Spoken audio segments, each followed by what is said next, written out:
기자브리핑 한 주간 교육 현장. 오늘은 최근 인터넷을 뜨겁게 달군 전국 교복 디자인 통일 문제에 대해 알아보겠습니다. 송서원 기자 나와 있습니다. 안녕하세요. 네, 정부가 전국 학교의 교복을 모두 같게, 그러니까 6, 70년대처럼 같은 디자인으로 교복을 만드는 방안을 추진한다. 이런 보도가 나오면서 논란이 일었습니다. 이게 어떤 내용인가요? 네, 이 논란을 이해하려면 우선 학교 주간 교복 구매 제도에 대해서 알아야 합니다. 이 학교 주간 교복 구매제는 비싼 교복값이 문제가 되면서 지난해부터 전국 국공립학교에 도입됐는데요. 이렇게 입찰을 통해서 교복을 공동 구매하는 거라고 이해하면 쉽습니다. 경쟁 입찰을 통해서 가장 저렴한 가격을 제시한 업체와 계약해서 모든 학생의 교복을 한 업체에서 사도록 하는 방식인데요. 실제로 교육부는 주간 구매제를 도입한 이후에 교복 가격이 30% 낮아졌다, 이렇게 보고 있습니다. 네.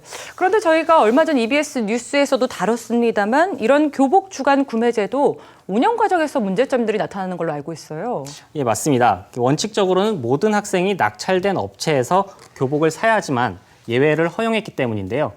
교복을 물려받거나 교복 장터라는 일종의 벼룩시장을 이용하면 주간 구매제에 참여하지 않아도 됩니다. 공정거래위원회 조사에 따르면 이렇게 입찰에서 탈락하거나 참여하지 않은 업체들은 신입생들에게 물려받기를 선택하게 해서 개별 구매를 하도록 했는데요. 이렇게 되면 주간 구매제로 낙찰받은 업체는 개별 구매로 빠져나간 학생만큼 재고가 남게 되고 이건 고스란히 영업 손실로 이어지게 되는 겁니다. 이런 폐단을 막기 위해서 공정위는 신입생 교복을 하복부터 입게 하거나 아니면 신입생 배정 시기를 조금 앞당겨서 주간 구매에 선정된 업체가 이렇게 필요한 만큼만 교복을 생산하도록 했는데요.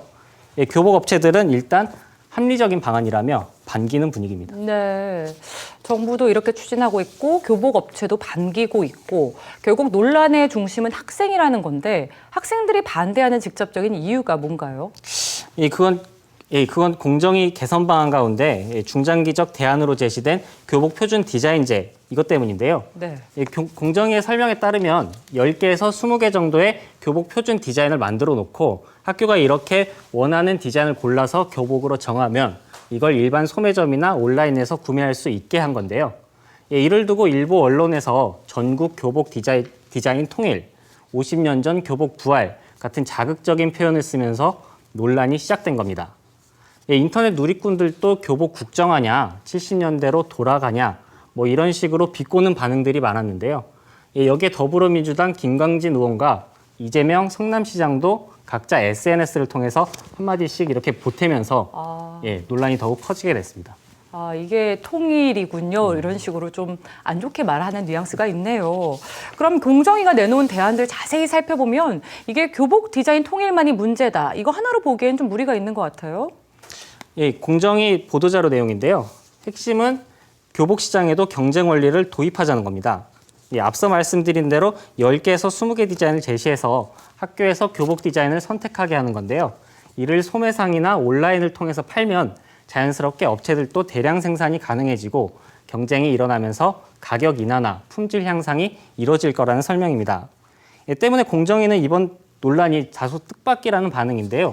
학교 주간 공동 구매제가 안착된 이후에 검토해 볼 만한 중장기적 대안으로 제시했을 뿐 교복 통일을 의도한 건 아니라는 입장입니다. 네, 공정위 관계자의 말 한번 들어보시죠. 10 내지 20여 개라는 숫자는 예시로 더 늘어날 수 있으며 각 학교는 권장 표준 디자인 외에 자율적으로 다른 디자인을 선택할 수도 있는 것입니다. 네, 학교의 선택에 자율성이 있다. 어떻게 보면 언론에서 이 논란을 가열시켰다. 이렇게 볼 수도 있을 것 같은데 실제로 공정위가 제시한 대안과 유사하게 이미 교복 표준 디자인을 도입한 지자체가 있다고 들었습니다. 예, 맞습니다. 부산과 충북, 강원교육청이 교복 표준 디자인 사업을 시작했는데요. 충북과 강원은 지난해 표준 교복을 도입했고 부산도 내년부터 표준 교복을 적용할 계획입니다. 물론 표준 교복이라고 해서 모두 70년대, 60년대 이런 디자인은 아닙니다. 부산 지역을 예로 들면 색상과 남녀, 하복과 동복 등을 조합해서 모두 54가지 교복 디자인이 가능하다고 설명하고 있습니다. 지난해 표준 교복을 도입한 교육청들의 이야기를 들어보면 실제로 가격 인하 효과도 있었다고 하는데요. 네.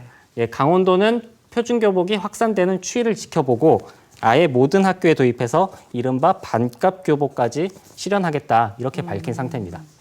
뭐 아무튼 우려했던 대로 60, 70년대 교복이 부활하는 건 아니다. 뭐 이런 얘기인데 표준 디자인을 제시하고 학교들이 이 안에서 고르는 게 가장 바람직하다라는 게 정부 입장이죠. 그렇다면 현실적으로 이게 실현 가능성이 있겠습니까? 예, 우선 학교들이 교복이란 걸 일종의 전통이라고 생각하는 경향들이 많아서요. 표준 디자인을 이렇게 강제할 경우에는 일부 반발이 우려되는 것도 사실입니다.